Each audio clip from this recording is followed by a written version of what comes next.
I'm sitting here alone, staring at two plates of untouched lobster. My wife's chair is empty, her purse gone. The waiter just handed me a $200 check, and my hands are shaking. She actually did it. She left me here because I said we couldn't afford this place.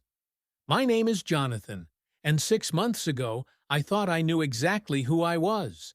34 years old, steady job as an accountant at Morrison and Associates, married to the woman I believed was the love of my life. I had this picture in my head, you know the one, white picket fence, Sunday morning pancakes, growing old together on the front porch. God, I was naive. Sarah and I met 7 years ago at a coffee shop downtown. She was laughing with her friends, this infectious sound that made everyone in the room turn and smile. When she looked at me, really looked at me, I felt like I could conquer the world. We got married after a year of dating, and for the first few years, everything was perfect. We'd spend weekends hiking, cooking dinner together, talking about our dreams until 2 a.m. She used to say I was her steady rock, that my responsible nature made her feel safe. Back then, being careful with money was something she admired about me, but something shifted over the past year, like a slow poison seeping into our marriage.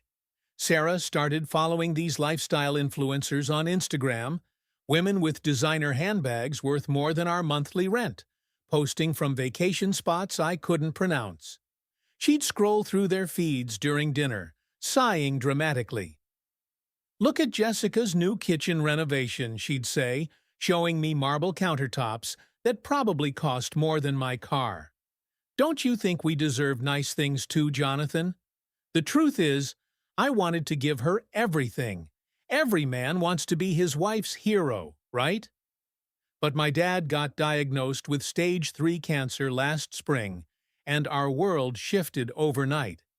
The medical bills started piling up faster than I could count them.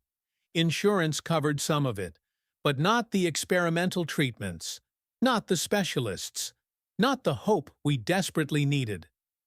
I started working 60-hour weeks, skipping lunches, selling my golf clubs, anything to keep both my dad and my marriage afloat. I never told Sarah how bad things really were. Every time she mentioned wanting new furniture or complained about our outdated apartment, I'd just nod and promise we'd figure it out soon. I couldn't bear to see disappointment in her eyes, couldn't stand the thought of being the husband who couldn't provide. So I kept the truth locked inside, carrying the weight of our financial reality alone, while she dreamed of a life I couldn't afford. Sarah's friends didn't help. These women who married lawyers and real estate moguls, who treated shopping like a competitive sport. Every girls' night out became a fashion show. Every dinner party a display of who had the newest, shiniest things. I watched my wife come home from these gatherings with this look, like she'd been reminded of everything she was missing, everything I wasn't giving her. Tonight was supposed to be different. Our 6th anniversary, a chance to reconnect, to remember why we fell in love in the first place. When Sarah suggested Chez Laurent, the most expensive restaurant in the city, every fiber of my being screamed no. But the hope in her voice, the way she squeezed my hand and said, "Please, Jonathan, just this once," broke down my defenses. I convinced myself that one expensive dinner wouldn't destroy us, that maybe this was exactly what our marriage needed. As I adjusted my tie in the mirror before we left, I caught a glimpse of the man I'd become. Tired eyes, stress lines that hadn't been there a year ago, shoulders permanently hunched from carrying invisible weight. I didn't recognize myself anymore, but I plastered on a smile because tonight was about making Sarah happy. Tonight was about saving us. I had no idea I was about to lose everything. The moment we walked into Chez Laurent, I knew I'd made a terrible mistake. Crystal chandeliers cast golden light across tables, draped in white linen, each setting probably worth more than what I spent on groceries in a month. Sarah's eyes lit up like a child's on Christmas morning as the maitre d' led us to our table, her heels clicking confidently against the marble floor. She belonged here in a way that made my chest tighten. This was the world she craved, the life she felt entitled to. "Isn't this perfect, Jonathan?" she whispered, sliding into her chair with practiced elegance. She'd dressed for the occasion, a black dress I'd never seen before, probably bought with one of those credit cards I wasn't supposed to know about. "This is how we should be living." The waiter appeared with menus that had no prices, which should have been my second warning. Sarah ordered like she was reading poetry. The lobster thermidor, the Wagyu beef, a bottle of wine that he described with words I couldn't pronounce. My stomach churned as I did quick mental math, watching our imaginary budget evaporate with each syllable that left her lips. "And for you, sir?" The waiter's expectant smile felt like a spotlight burning into my forehead. "I'll have the salmon," I managed, choosing literally the cheapest thing I could find. Sarah shot me a look across the table, her perfectly manicured eyebrows drawing together. "The salmon? Jonathan, it's our anniversary."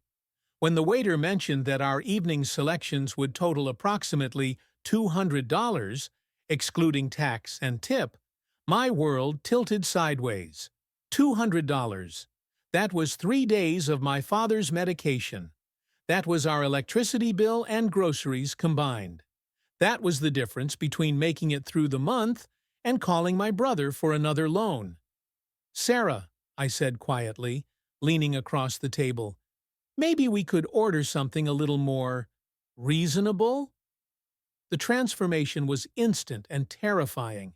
Her face flushed crimson, her voice rising to a pitch that made neighboring tables turn their heads. "Reasonable? Are you serious right now, Jonathan?" "I just think, no." She slammed her wineglass down so hard I was amazed it didn't shatter. "I think you're embarrassing me. Do you see these people?" She gestured wildly around the restaurant. "They're not sitting here calculating the cost of their anniversary dinner like some pathetic accountant." The word pathetic hit me like a physical blow. Every conversation stopped. 50 pairs of eyes fixed on our table, watching the show. I felt my face burn with humiliation, but something deeper was stirring, a rage I'd been suppressing for months. "Sarah, please," I whispered urgently. Can we just what? Pretend that you're not completely failing as a husband?" Her voice cracked like a whip across the silent restaurant. "My friends' husbands take them to places like this every weekend. And here I am, begging my own husband for one nice dinner in 6 years." That's when she stood up, her chair scraping against the floor like nails on a chalkboard. She grabbed her purse, the expensive one I'd somehow paid for, and looked down at me with pure disgust. "You know what, Jonathan? Figure it out yourself. I'm done being embarrassed by you." She walked out. Just like that, left me sitting there with 50 strangers' pitying stares and a bill that would destroy what was left of our finances. The waiter approached cautiously, like I might explode, and placed the leather folder in front of me with apologetic eyes. My hands shook as I opened my wallet, knowing what was coming. The card reader beeped its denial 3 times, a digital death knell that echoed through my soul. I had to call my brother, had to whisper into my phone while elegant couples finished their meals around me, had to wait 25 excruciating minutes for him to drive across town and rescue me from the most humiliating moment of my adult life. As I finally walked out of that restaurant, my phone buzzed with a notification. Sarah had posted on Instagram, "When you realize you married someone who can't even afford to treat you like you deserve. Such disappointed, Joshua time Tory evaluate." Standing on that sidewalk, surrounded by the city's glittering lights, I felt something inside me break completely. But it wasn't my heart. It was the last chain holding me to a woman who had just shown me exactly what I was worth to her. Nothing. I drove home in complete silence, my hands gripping the steering wheel so tight my knuckles went white. The house felt different when I walked in. Colder, emptier, like the life had been sucked out of it. Sarah wasn't there, but her absence spoke louder than her presence ever had. For the first time in months, I could actually think clearly without her constant complaints echoing in my ears. That's when I saw it. Her laptop, still open on the kitchen counter. Instagram still glowing on the screen. The post about me was already getting likes and comments from her friends. "You deserve so much better, girl." Red flag behavior. Time to upgrade. Each notification was another knife twisting in my chest, but something strange happened as I read them. Instead of feeling more broken, I started feeling angry. I closed the laptop and walked to our home office, that cramped spare room where I'd been hiding our financial crisis for months. But tonight, I wasn't looking at our bills, I was looking at hers. See, Sarah thought she was clever, but she'd forgotten that I'm an accountant. I know how to find money trails, and what I discovered in the next 2 hours changed everything. Credit cards I'd never seen before. Shopping sprees at designer stores while I was working overtime. A secret savings account she'd been building by lying about expenses. The woman who just humiliated me for being cheap had spent over $15,000 in the past 6 months. Money I thought was going to groceries, gas, utilities. Money I'd been killing myself to earn while she played housewife with her wealthy friends. But the real gut punch came when I found her phone backup on our shared cloud. Months of text messages to her sister, her friends, her mother, all talking about me like I was some burden she was stuck with. "Jonathan is so boring," she'd written just last week. "I'm wasting my best years with someone who'll never amount to anything." Another message: "I'm starting to think I married the wrong guy. Sarah Mitchell sounds better than Sarah Chen anyway." She'd even discussed divorce strategies, talking about how she could take him for everything he's worth. I sat there at 3 a.m., surrounded by evidence of betrayal so complete it took my breath away. This wasn't about money. This had never been about money. Sarah had checked out of our marriage months ago. She'd just been waiting for the right moment to make me the villain. My phone buzzed. A text from her. "Staying at Jessica's tonight. Don't wait up. We need to talk tomorrow." That's when something clicked inside my brain, like a switch flipping from victim to survivor. I wasn't going to be the pathetic husband she could discard when something better came along. I wasn't going to let her rewrite our story to make me the failure. For the first time in months, I had a plan. I spent the rest of the night documenting everything. Screenshots of her spending, copies of her cruel messages, records of every lie she'd told. By sunrise, I had enough evidence to bury her in any divorce court in the country. But that wasn't enough. I wanted her to feel the same humiliation she'd put me through. The same shock of realizing that the person you trusted most had been playing you all along. I called in sick to work and made an appointment with the best divorce attorney in the city. Then I did something I hadn't done in months. I looked at myself in the mirror and saw a fighter looking back. Sarah came home the next evening like nothing had happened. Key jingling in the lock, designer heels clicking against our hardwood floor. She found me sitting at the kitchen table, papers spread out in front of me, waiting. "Jonathan, we need to talk," she said, not even looking at me as she dropped her purse on the counter. "I've been thinking about our situation, and I think we need some time apart to figure things out."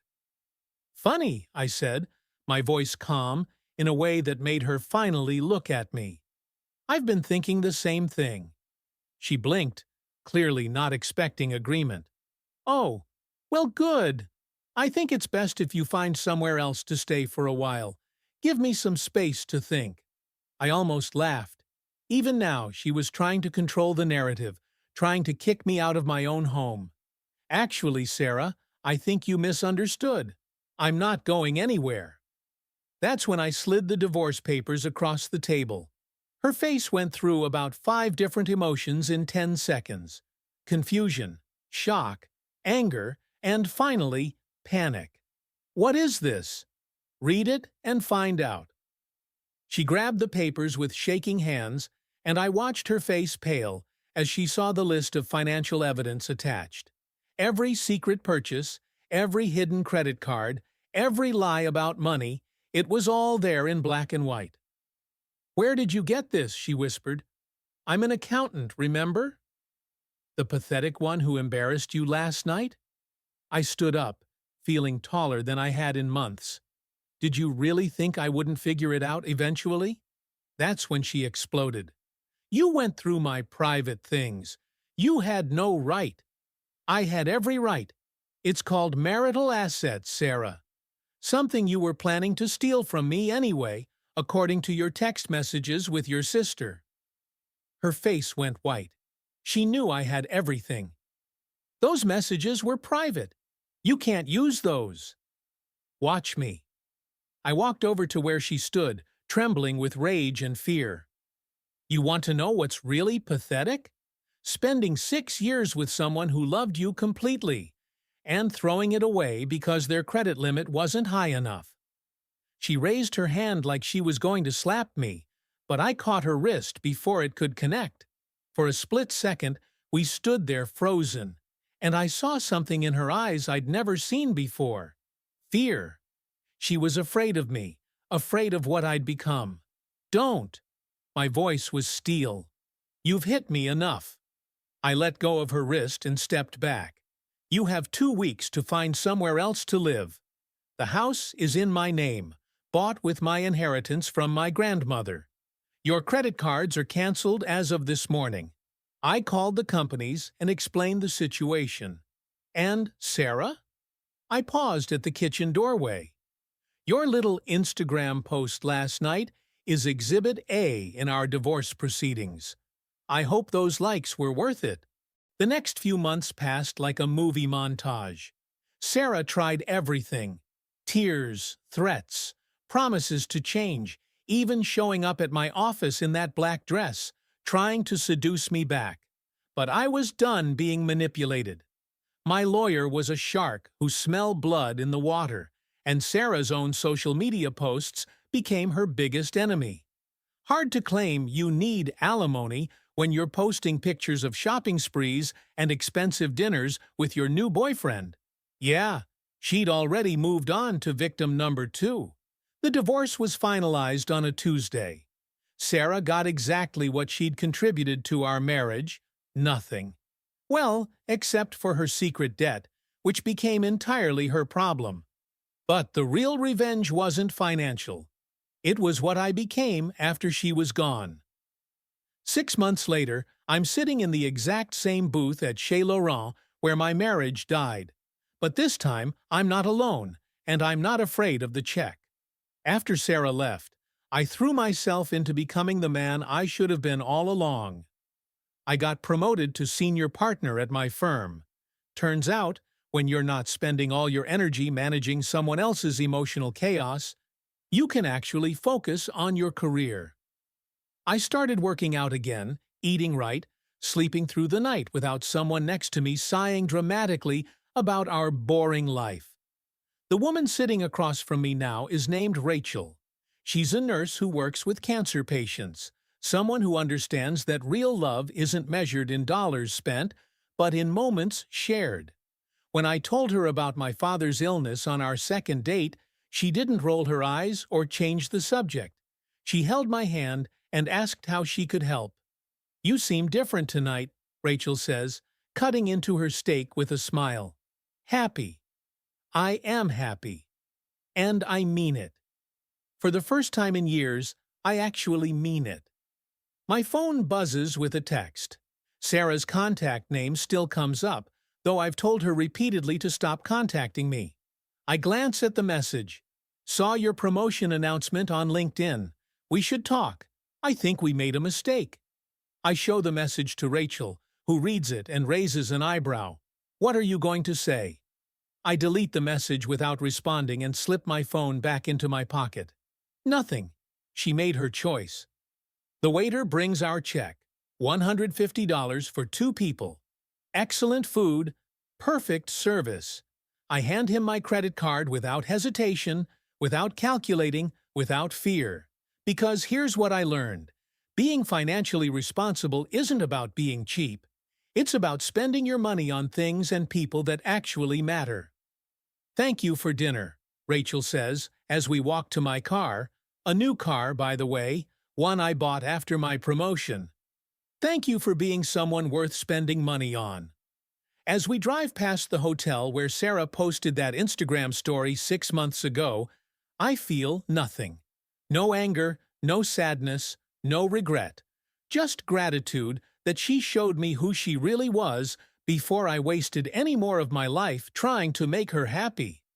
The truth is, the best revenge isn't getting even. It's getting better. And as I look at the man in my rearview mirror, successful, confident, genuinely content with his life, I know that Sarah lost the best thing that ever happened to her. She just never deserved me in the first place.